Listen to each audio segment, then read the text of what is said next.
चूड़ी वाले, तुम इस परीक्षा में खरे उतरे हो। अब तुम इस चूड़ी को यहाँ से ले जा सकते हो।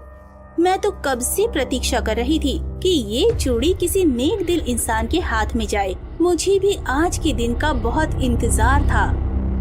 आपको कैसा इंतजार मिला? बताती हूँ, पहले तुम इस चूड़ी को अपने हाथ में ले लो। बनके तुम्हारे सामने आया ताकि तुम मुझ पे भरोसा करो।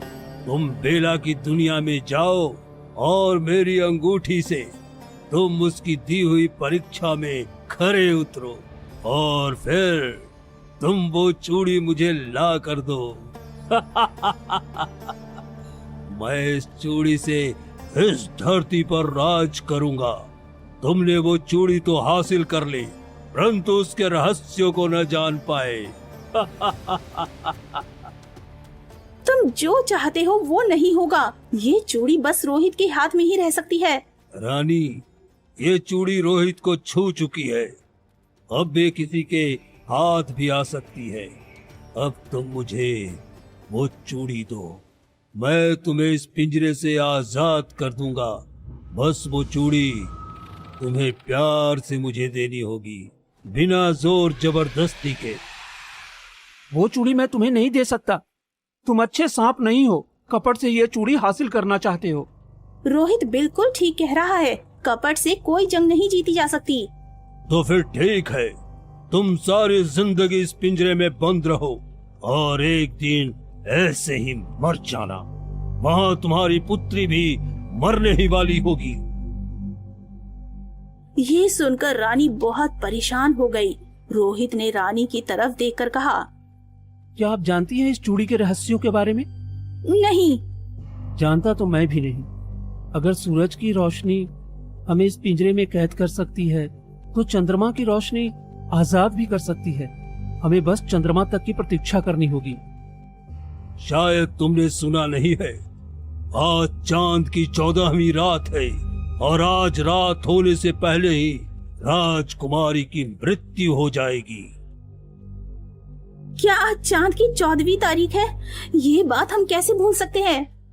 हमें चंद्रमा निकलने से पहले कुछ करना होगा। रोहित ने अब तभी वहाँ डायन आ गई। तो इतने सालों से तुम मुझसे झूठ बोल रहे थे और मेरे कहर का रोज शिकार हो रहे थे, फिर भी तुम्हारा मुंह नहीं खुला। अब तुमको उसकी सजा मिलेगी। डायन ने उस आदमी को पकड़ के उसके मुंह से कपड़ा हटा दिया, जिसको देखकर रोहित चीख पड़ा। भैया, भैया आप यहाँ जिंदा हो? आप तो रोहित अपने मरे हुए भाई को अपने सामने जिंदा देख जितना हैरान था, राहुल भी रोहित को यहाँ देख के हैरान था। तो तुम दोनों भाई हो। अब तेरा भाई ही तेरा बाकी का काम पूरा करेगा। उसने जैसे ही अपना जादुई डंडा उठाया, रोहित चिल्लाकर बोला, बाकी का काम पूरा हो चुका है डायन। ये देख, वो पुस्तक मेरे पास है। अब भाई को छोड़ दे। वाह, ये तो कमाल हो गया। पुस्तक इस लड़के ने ढूंढ निकाली। ला, ये पुस्तक मुझे दे दे। पहले तुम इन तीनों को आजाद करो, उसके बाद मैं तुम्हें पुस्तक दूंगा। डायन ने उन तीनों पुत्रों को देखकर बहुत खुश हुई। मैं जानती थी एक दिन मेरे दोनों बेटे जरूर लौट आएंगे। बेटे ही नहीं माँ, अब एक जादुई चूड़ी, जादुई पुस्तक और आधा राज्य भी आपकी प्रतीक्षा कर रहा है माँ।